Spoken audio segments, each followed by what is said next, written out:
Ça y est, la Snyder Cut est sortie. Cette version quasi légendaire de la Justice League est disponible partout à travers le monde. Bienvenue à tous dans ce tout nouveau numéro de One Shot sur Script. Heureux de vous reparler cinéma. Après un certain temps d'absence sur ce format, on va pas se mentir, mais cette aventure assez unique en son genre qu'a été la Snyder Cut méritait véritablement une émission dans laquelle on puisse parler, on puisse débattre et même peut-être s'engueuler. Du coup, on va vous parler spoiler et non spoiler de cette Justice League version Snyder Cut, et avec moi pour en parler, Adrien de Script, comment va ? Très bien. Et Samir. Ça va très bien. Comme je vous l'ai dit, spoiler et non spoiler, du coup je vous donne rendez-vous dans la description de cette vidéo afin que vous puissiez voir le timing de cette vidéo. Je reste quand même fortement convaincu que si BVS avait été un succès critique, Justice League aurait été différent et probablement aurait été le Justice League que moi j'aurais au fin fond espéré. Ouais. Il y a la marque de Joss Whedon, puissance 1000. Je m'attendais à quelque chose d'un peu plus épique. Je suis quand même plus fan de ce qu'ils avaient fait avec Man of Steel et BVS. Ça reste gentillet. J'aurais aimé vraiment voir la vision 100% de Snyder. C'est un peu la rencontre au bon enfant, oui. Ça va trop vite. Il y a beaucoup de choses que vous avez vues dans les bandes annonces ou dans les spots qui ne sont pas dans le film. Il y a eu un pour Darkseid. Si vous voulez, il y a des points d'humour dans tout le film sur le perso de Steppenwolf. Alors c'est vrai que je pige pas pourquoi honnêtement ils ont mis de la motion cap et bref. Mais on sent malgré tout qu'il y a quelques coupures. Moi, parfois le montage m'a un peu gêné. Je serais assez curieux de voir une Ultimate Edition. Après cette petite séquence flashback, vous connaissez la question traditionnelle de cette émission. Attendions-nous la Snyder Cut, Samir? Alors moi je l'attendais pas parce que je pensais même pas qu'elle existait avant et même je la voulais pas parce que j'ai la chance de travailler dans un comic shop. On a du coup des fans et des amateurs et j'avais parié parce qu'on était de même à l'époque que la Snyder Cut n'existait pas. J'ai donc perdu 20 €. Merci Zack Snyder, c'est super.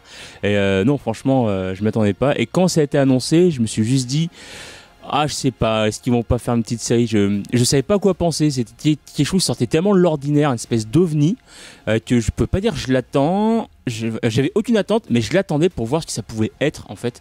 Ça me rappelle un peu comme dans le jeu vidéo quand t'as un jeu qui sort tout cassé et des mois après ils font une espèce de grosse mage et c'est plus le même jeu. Pour moi c'est le même niveau en fait, on a retapé tout un truc, ça fait très bizarre. Il est vrai que j'avais apprécié la version de Whedon, mais avec... On l'avait pas détesté, non, franchement. On l'avait pas détesté. On va pas se mentir. On en est ressorti un peu frustré aussi, comme beaucoup de personnes. Donc il est vrai, dès qu'était apparu le hashtag Snyder Cut, Release Snyder Cut, on en voulait, donc sachant qu'il y avait beaucoup d'images en réserve. Donc oui, je l'attendais avec grand plaisir. Ouais, moi je dois avouer que j'étais un peu divisé entre le cinéphile et le lecteur de comics parce que en tant que cinéphile, j'étais très curieux de découvrir en fait un objet, quasiment un ovni en fait. Ça s'est jamais fait dans l'histoire du cinéma d'avoir un aussi gros mouvement de fans qui fait que 3 ans après la sortie d'un film, un studio donne carte blanche plus 70 millions à un réal avec qui il s'est engueulé pour proposer un film de 4 heures avec un ratio assez curieux, hein, c'est du 4 tiers, enfin c'est du 1,33. Et en plus si on va jusqu'au boutisme de ce que Snyder souhaitait, c'est-à-dire une version en noir et blanc, c'est vrai que en tant que cinéphile ça paraissait curieux. En tant que lecteur de comics, je te rejoins Adrien, c'est vrai que à la sortie du film de 2017 on s'était dit bah merde c'est quand même con, c'est un film de Snyder sur la Justice League et ça manque d'épique, c'était juste la chose qu'il fallait. J'ai pas détesté franchement la version de 2017, mais il manquait ce truc qui était absolument nécessaire pour avoir un Justice League version Zack Snyder.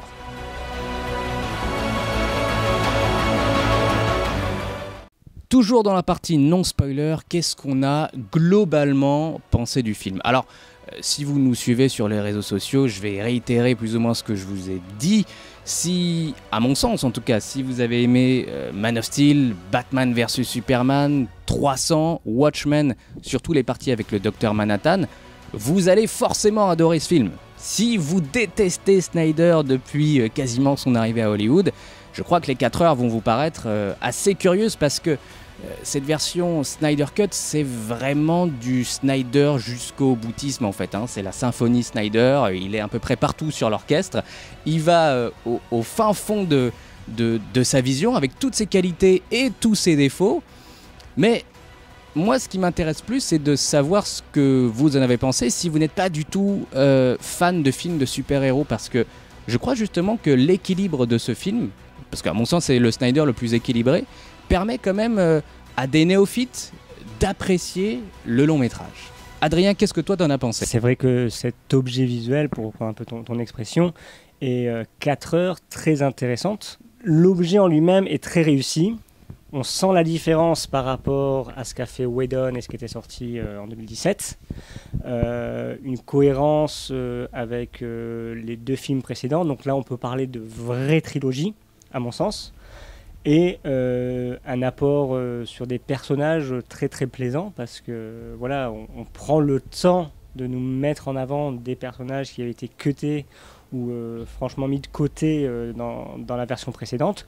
Donc on sent que c'est un objet d'un amoureux des comics, qui est Snyder, et aussi d'un cinéphile et un vidéaste vraiment méticuleux. Visionnaire même, je dirais. Aussi. Parce que l'on passe de Sucker Punch au film Dr. Manhattan, les Watchmen. Avec les Watchmen, c'est vrai que c'est des univers complètement différents, mais on sent qu'il veut y mettre sa touche à lui visuelle, et franchement, vous allez apprécier, parce que c'est pas beau dans le sens esthétiquement beau, c'est une cohérence, et il n'y a pas de choses vilaines qu'il y avait à mon goût dans la version de Whedon. Ouais, je suis d'accord. Samir, globalement, qu'est-ce que tu as pensé de ce film sans spoiler? Alors moi, je suis mitigé sur le film. Très mitigé, parce que oui, il y a le côté fangasme, vraiment très fan service, et en fait, je comprends Zack Snyder, parce que Zack Snyder fait partie des nôtres, fait partie de ces gamins qui écoutaient Linkin Park à 14 ans et qui dessinaient, écrivaient des trucs de edgelord. Quand on regarde Sucker Punch ou Watchmen ou d'autres de ces films, on sent qu'il veut faire de l'iconisme, et surtout c'est l'un des rares, pour moi, qui peut filmer de l'animé. Oui, parce que l'animé, le séquençage d'un animé est très particulier, surtout dans l'animation, et on voit qu'il veut le recréer. On l'a vu avec ça dans Man of Steel, et là on voit qu'il retente encore une fois. 4 heures, ça ne m'a pas beaucoup gêné. On a commencé à avoir l'habitude entre Seigneur Anneaux, version longue, Endgame, même BVS qui est extrêmement long, on sent qu'il veut raconter une histoire. Il fait partie de ces rares cinéastes qui a vraiment sa patte. On reconnaît la patte Zack Snyder. Pour ça qu'il divise. Mais comme voilà, de toute façon, comme disait Churchill, si vous n'avez pas d'ennemis, c'est que vous ne êtes tenu pour rien. N'oubliez jamais. Et là, Snyder, il avait son idée, il allait jusqu'au bout. Ça, c'est quelque chose que je respecte. Maintenant, est-ce que j'ai aimé pour autant le film ? Je vais dire que oui, parce que c'est de la Justice League et qu'il m'a parlé en tant que fan, en tant que cinéphile. Je trouve que des fois, ce que certains lui disent être visionnaire, je trouve que c'est quelque chose que j'ai déjà vu beaucoup dans l'animation et le film japonais. Quand vous mettez un animé, vous avez beaucoup de plans comme ça où le perso se regarde avec juste un petit zoom qui apparaît, une musique dantesque, des filtres, voilà. C'est quelque chose qui est fait pour faire de l'économie d'animation et qui est très iconique au Japon. Snyder est un fan d'animé, il suffit de mater Sucker Punch ou quoi que ce soit. Il tente de faire la même chose avec ses personnages, sauf que ça passe très peu quand c'est sur un film de 4 heures et qu'il fait ça très souvent. C'est vrai, comme je le disais tout à l'heure, il y a toutes les qualités et tous les défauts de Snyder. Il y a toutes ses gimmicks, il y a un aspect très biblique, religieux, mythologique qui le fascine dans l'univers DC et qu'il a tenté de retransposer, qui fonctionne bien, même si, à mon sens, DC, ce n'est pas forcément que ça. Ça peut être ça, mais c'est pas forcément que ça. Après, je trouve que malgré tout, dans ce film, il y a vraiment un équilibre qui fonctionne bien, parce qu'il prend son temps. Il n'y a pas que de l'action, il n'y a pas non plus que de la discussion. Tous les personnages sont quand même bien présentés, avec quasiment pour certains une sorte de mini origin story. Tout le monde a ses money shots. Parfois, c'est là aussi un peu abusé. Il y a beaucoup de ralentis. Moi, j'adore les ralentis. Dans les films de Snyder, je trouve que c'est toujours excitant. C'est sûr que si vous détestez, ça va être catastrophique. Mais je trouve que c'est un Snyder vraiment très équilibré grâce aux 4 heures. Et se pose la question de savoir, mais est-ce qu'à un moment donné, quand tu as produit le film, ou tu l'as écrit, ou tu l'as réalisé, tu t'es pas demandé, mais comment je vais pouvoir mettre tout ce bordel dans un film de 2h30, même 3h, parce que il y a des petites choses qui sont enlevées, il y a beaucoup de répétitions, etc. Mais je vois pas en fait comment on peut retirer 1h30 ou 2 heures de ce film. pense t'enlèves les ralentis, il fait 1h45 le film. Hein. Moi, je l'ai vu 3 fois. Hein. Je suis désolé. En VO, en VF, d'ailleurs, la VF est pas mal. Et c'est vrai que je m'ennuie pas. Et pour être même très sincère avec vous, je l'ai vu avec ma chère et tendre. Ça fait 10 ans qu'on est ensemble. Ce n'est absolument pas une fan de super-héros. Mais vraiment pas. Je crois qu'elle a vu un film de Snyder, ça doit être 300. Et quand je lui ai teasé un peu ce que devait être Justice League 2 et 3, elle a fait « Ah ouais, c'est curieux ». Du coup, j'ai demandé « Est-ce que tu veux voir le film de 4 heures ?» Parce que c'est un peu une sorte de baptême de l'air pour toi. Et 4 heures, faut quand même se les taper, quoi. Et on en a discuté pendant 1 heure après. Et elle a vraiment aimé. Vraiment aimé. Et c'est pas du tout son délire. C'est pour ça que je vous disais, si vous n'êtes pas un accro à Snyder ou aux films de super-héros, je pense qu'il y a plein de choses dans le film qui peuvent vous faire accrocher, que ce soit Flash ou Cyborg, etc. Il y a plein de petites choses qui font que peut-être vous allez vous dire « Ah ouais, c'est quand même une expérience assez unique en son genre ».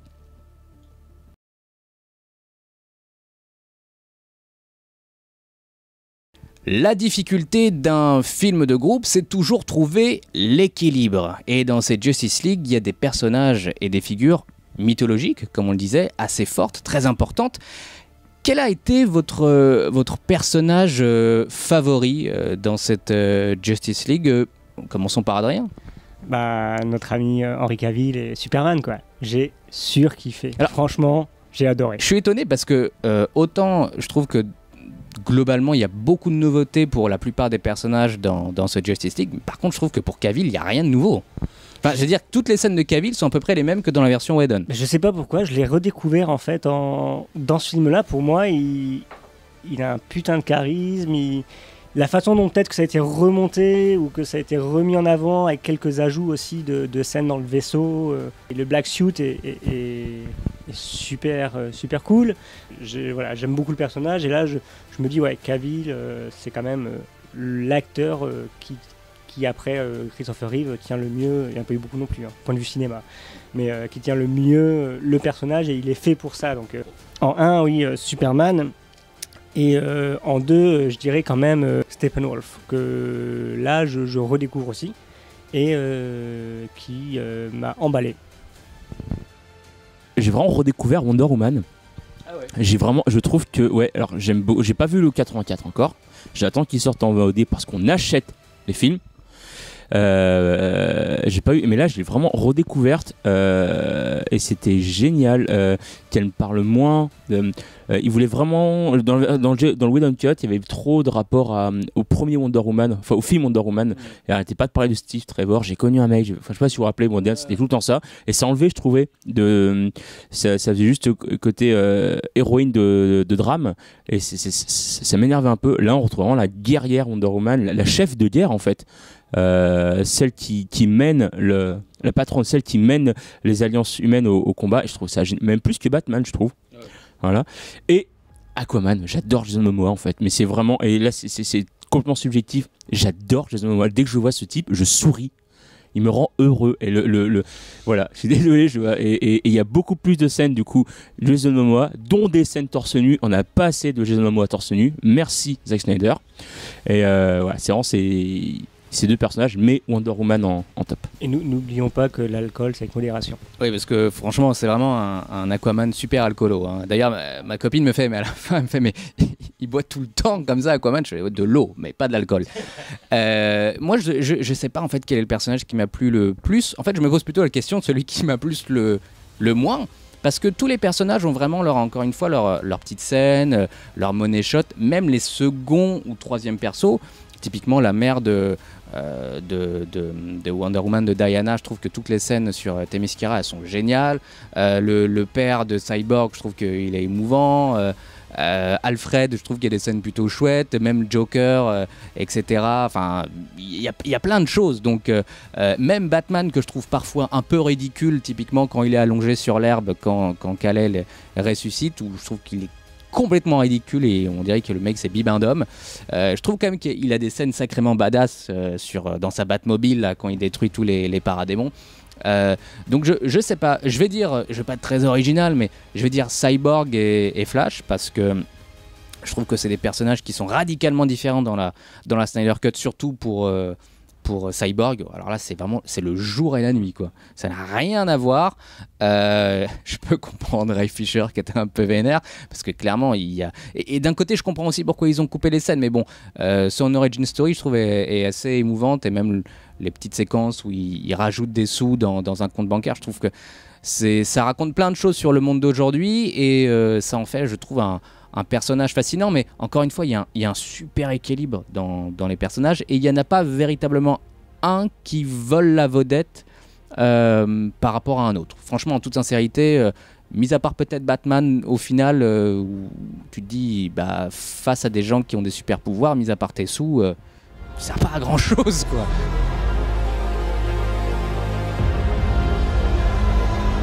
Alors on va pas partir sur la guerre Snyder versus Whedon parce que ça n'aurait pas grand sens en toute sincérité, et que même aujourd'hui on n'a pas encore tous les tenants et les aboutissants de qui a fait quoi, pourquoi, comment. On s'en fout, c'est du passé. La Snyder Cut elle existe et c'est le plus important. Est-ce qu'il y a des choses qui vous ont choqué entre les versions 2017 et 2021 Moi, de mon point de vue, ce qui m'a vraiment le plus choqué, et encore une fois, j'ai pas détesté, franchement, la version 2017. Je trouvais même qu'il y avait des séquences ajoutées par Whedon qui étaient plutôt sympas, l'introduction de Batman, typiquement. Mais ce qui m'a le plus choqué, c'est vraiment la couleur du film, quoi, la colorimétrie, ça n'a rien à voir. Mais je trouvais déjà à l'époque de la version de Whedon que c'était pas beau, c'était trop coloré, quoi. Moi, ça, c'est la chose qui m'a le plus choqué. Adrien, toi, qu'est-ce qui t'a le plus choqué, plus étonné? Non, je te rejoins rapidement sur ça, parce que la colorimétrie et la photo est quand même beaucoup plus travaillée et plus réaliste, on va dire, entre guillemets. Après, il y avait juste en spoilant, dans les parties de Flash, j'étais un peu surpris le rajout de la scène du sauvetage au départ, avec la scène de la saucisse. Moi, ça m'a un peu... On est en 2021 avec tout ce qui se passe, on va dire actuellement. Je me dis, c'est curieux. Moi, je veux dire, franchement, c'est curieux. Je vais pas vous mentir, si cette séquence avait été dans le film de 2017, je suis à peu près persuadé que les gens auraient dit, mais ça c'est une séquence de Whedon, ça c'est pas du Snyder. C'est vrai que j'étais assez étonné, mais je trouve que c'est rigolo quand même. C'est rigolo, mais ça m'a juste, voilà, c'est la petite anecdote qui m'a un peu choqué. Mais après, dans l'ensemble, la musique, comme on avait parlé, mais bon, c'est voilà, Jungle Exile, ouais. Les Jungle Exile qui est très bien, mais à chaque fois, chaque personnage qui arrive, on remet leur petit générique, leur petit gimmick sonore. Surtout pour Wonder Woman. Je trouve que c'est ridicule à un moment donné. On dirait David Guetta, ah, il y a Diana, hop, on lui met son petit thème, et voilà. C'est con. Ça n'ajoute rien en plus. Non, c'est un peu dommage. Mais après, dans l'ensemble, les points, on va dire un peu juste négatifs, c'était ça, quoi, pour moi. Est-ce que ça t'a paru familier et différent à la fois, parce que globalement l'intrigue est la même? C'était le côté famille Justice League United qui était vraiment bien présente et bien amenée. Donc après c'est la fluidité de la cohérence de l'ensemble, sans avoir dans la partie russe toute la petite famille là qui n'est plus existante et qui ne me manque pas du tout. Donc non, dans l'ensemble ça fonctionne. Samir, est-ce que toi t'as vu des choses qui t'ont vraiment choqué? Est-ce que t'as été étonné de voir peut-être des scènes qui finalement en fait ont été réalisées par Snyder alors que tu pensais qu'elles étaient imaginées par Whedon, ou vice-versa? Moi j'ai des trucs que j'ai pas compris, notamment dans certains cuts de Whedon, notamment par exemple la scène d'intro de Wonder Woman, on se rappelle comment elle était dans le film de Whedon, qui est beaucoup plus courte que la version originale, mais la version originale est super cool. Quand je parlais tout à l'heure de réalisation d'animé, c'est comme ça. En fait, il enlève des frames pour créer une impression de vitesse qui fonctionne extrêmement bien. Pourquoi l'avoir enlevé alors que cette scène était vraiment géniale? Moi, ça n'a pas marché. Le Justice League de 2007 n'avait pas marché à cause de ça. Parce que j'ai eu l'impression qu'on changeait quelque chose, qu'on me forçait, en fait, à m'emmener quelque part. Là, non, j'ai vraiment plus apprécié le film. Malheureusement, on retombe par contre sur des gimmicks, comme on parlait tout à l'heure de Snyder, la musique. Je pensais pas que quelqu'un réussirait à m'énerver sur des voix quand Wonder Woman apparaît, et ça me rappelle, on dirait presque South Park quand ils font un remake de 300. C'est exactement ça. Dernier truc, si on peut aussi vite fait en parler, c'est pas du tout choquant. Le format ne m'a pas du tout gêné. Donc n'ayez pas peur avec ce format-là. J'avoue que j'ai pas du tout compris sur les réseaux sociaux, certaines personnes un peu se scandaient de se dire ah mais il y aura une version 16/9. Mais vous savez en fait la plupart des versions 16/9 que vous voyez au cinéma, ce sont des versions qui sont recoupées. Et là, l'intérêt de cette version 1.33, donc quasi 4 tiers, c'est que Snyder l'a pensé de cette façon. Et Snyder, s'il a bien une qualité, c'est de savoir construire des cadres, construire des images. Il a justement cette iconographie, ce background pictural.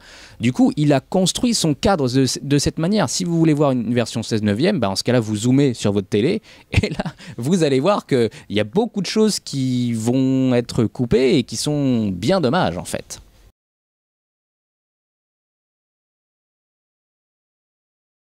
La Snyder Cut est donc sortie, mais qu'est-ce qui va se passer après? On sait que l'année prochaine sortira le film Flashpoint, on sait que Aquaman, Shazam et Black Adam rentrent en tournage d'ici quelques semaines. Qu'est-ce qui va se passer après cette sortie? Parce que, bon, les fans apprécient le film, ça, c'est pas très étonnant, mais globalement, on sent qu'il y a quand même une sorte d'enthousiasme plutôt positif, même auprès des spectateurs un peu néophyte. Comment vous voyez-vous l'avenir de tout ça? Est-ce que vous souhaitez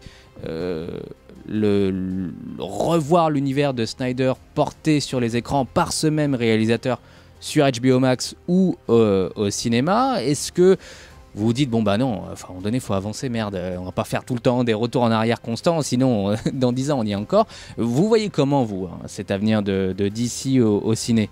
C'est vrai qu'après la vision de ces 4 heures et l'épilogue qui est assez ouvert sur le film avec le Joker et tout ce qui se passe entre le film et l'épilogue, il y a matière, c'est vrai. Donc après, reste à savoir le choix, soit au cinéma, mais comme tu dis, on peut retourner en rond, mais pourquoi pas d'autres réals s'approprient, un peu comme dans les comics en fait, s'approprient les personnages et son idée de base pour les réadapter, ou faire ce que, avec les plateformes aujourd'hui, comme on en parlait, c'est vrai que tu as des choix, peut-être, sur HBO, sur Netflix, sur différentes plateformes, avec des mini-séries, pourquoi pas, comme a fait Star Wars aujourd'hui, comme fait aussi Marvel, pourquoi pas partir sur des mini-séries de ce qui se passe entre les deux périodes. Donc ça, ce serait vraiment chouette, et partir sur des choix de réal différents, pourquoi pas, mais en gardant l'idée de base écrite de Snyder. Alors Snyder avait un plan assez précis sur ce qu'il souhaitait faire sur ses Justice League 2 et 3. D'ailleurs, on a fait une vidéo qui explique un peu tout ça. Je pense qu'en fait, aujourd'hui, rien n'est impossible. C'est-à-dire que, globalement, la Snyder Cut, c'était quelque chose d'inimaginable. Il y a encore 2 ans, il y a quelques mois ou quelques années, on m'aurait dit que Michael Keaton allait reprendre son rôle de Batman dans un film Flash. J'aurais fait, mais non, c'est pas du tout imaginable. On m'aurait dit que probablement les 3 acteurs qui, comme Spider-Man, seront ensemble dans un même film. J'aurais fait, quoi? C'est pas possible. Donc je pars du principe que tout est possible aujourd'hui. On pourra peut-être un jour voir ces Justice League 2 et 3, mais ça demande quand même un alignement de planètes gigantesque. D'abord, il faudrait que HBO Max, Warner Bros, DC et AT&T se disent bon bah ça a vachement cartonné, il faudrait que Snyder souhaite le faire. Je suis pas si sûr qu'il ait vraiment envie de le faire. Et puis il faudrait que tous les acteurs en aient envie. Et clairement de ce point de vue-là, je suis pas sûr que Ben Affleck ait envie de se retaper des régimes et des gueules de bois, de la muscu. Je pars du principe que tout est possible, mais il y a un moment donné, il faut aussi avancer. Et pour Warner, ce sont des propriétés intellectuelles qui génèrent beaucoup d'argent. Donc, faut mettre sur la table des projets qui soient intéressants, d'autant que la concurrence est véritablement rude. Samir, toi, qu'est-ce que tu aimerais voir? Est-ce que tu y crois à cette suite de la Snyder Cut? Et puis, ou est-ce que tu préfères voir quelque chose de différent, tout simplement? Déjà, oui, comme tu disais, c'est un alignement planète énorme. Je pense que si on n'avait pas eu le Covid, il y a peu de chances qu'on ait eu la Snyder Cut, parce que c'est là où les grands studios ont compris la puissance et l'impact des plateformes. Je ne sais pas si tu te rappelles, on a eu la chance à la Comic-Con de rencontrer le réalisateur de Jumanji dont tu as parlé, et qui lui-même croyait aux plateformes, et il disait lui-même que le format était intéressant et peut-être nouveau, cette nouvelle plateforme pour les réalisateurs leur permettrait de mieux s'exprimer. Et c'est vrai qu'en 4 heures de film, il a fait des choses qu'il ne pourrait pas faire au cinéma. Rares sont les films qu'on pourrait voir en 4 heures au cinéma, quoi. Je pense vraiment qu'il y a peu de chances qu'il y ait un 2 ou un 3. Déjà, il y a plein d'autres projets sur la table. Les personnages sont aussi ailleurs. Batman de Matt Reeves va arriver. Wonder Woman continue de son côté. Les films solo fonctionnent très bien. Aquaman, c'est pareil. Cyborg, il fait son bonhomme de chemin dans Doom Patrol, que on vous conseille, qui est super. D'ailleurs, m'attendez pas à ce que ce soit aussi bon. Voilà. Alors, je sais pas. Je pense que c'était un super baroud d'honneur. Voilà, c'était une super fin. Je suis très content pour Zack, d'un point de vue pour Monsieur Snyder. C'est une belle revanche qu'il a prise, c'est une belle façon de clore. Maintenant, j'aimerais juste que DC rationalise un peu son univers, s'il le veut, et qu'on oublie un peu. C'est un projet de côté, c'est fini. Maintenant, on oublie. Rationalisez votre univers. Vous voulez faire un reboot avec Flashpoint, faites-le, mais rationalisez, s'il vous plaît, qu'on sache qui et où, quand, parce qu'on sait que Aquaman se passe après Justice League, vu qu'ils parlent de Steppenwolf. Voilà. Je sais plus où ça va tout ça. Du coup, je veux que ça rationalise, c'est tout. Mais en fait, justement, c'est ça aussi toutes les qualités du film Flash, c'est que via Flashpoint, Warner s'autorise la possibilité, s'ils en ont envie, de continuer le Snyderverse, puisque de toute manière, le Snyderverse, qu'on le veuille ou non, il continue. C'est-à-dire qu'il y aura un Aquaman 3, un Wonder Woman 3, Shazam fait partie aussi de cet univers-là. Donc forcément qu'on le veuille ou non, cet univers, il existera encore. Mais le multivers permet d'avoir typiquement une trilogie de Matt Reeves ou un Superman avec Colvin Ellis, donc un Superman afro-américain, ou un Val-Zod. Enfin, ça permet de garder cet univers Snyder et de faire d'autres choses sans appuyer sur le bouton reboot. Parce qu'on peut pas appuyer sur le bouton reboot. Gal Gadot, Jason Momoa, ça fonctionne très bien à l'écran. Ça serait complètement con de s'en séparer. Donc, je suis assez curieux, vraiment curieux de voir ce que va donner le film Flash. Peut-être que on va avoir une nouvelle trilogie Batman avec Michael Keaton. Peut-être réalisée par Tim Burton. Tout est possible. Franchement, un Batman Beyond, ça serait pas mal. Ça serait pas mal, mais malgré tout, j'aimerais quand même bien que d'une manière ou d'une autre, soit en bande dessinée, soit en animé, on arrive à voir ce que Snyder souhaitait faire sur son Justice League 2 et 3, parce que c'était assez barré. Je pense qu'il y aurait eu aussi de gros problèmes, ça aurait fait débat. Désolé spoiler, hein, mais Lois Lane qui tombe enceinte de Bruce Wayne, je suis pas sûr que ça aurait plu à tout le monde. Franchement, on va pas se mentir, hein, mais le coup de la mère Martha, ça a fait un débat pas possible. Alors Lois Lane qui se tape Bruce Wayne, bon, pourquoi pas. Globalement les amis, est-ce que vous conseillez à ceux qui nous regardent de découvrir la Snyder Cut sur les écrans et légalement surtout? Adrien? Oui. Samir? Ah oui.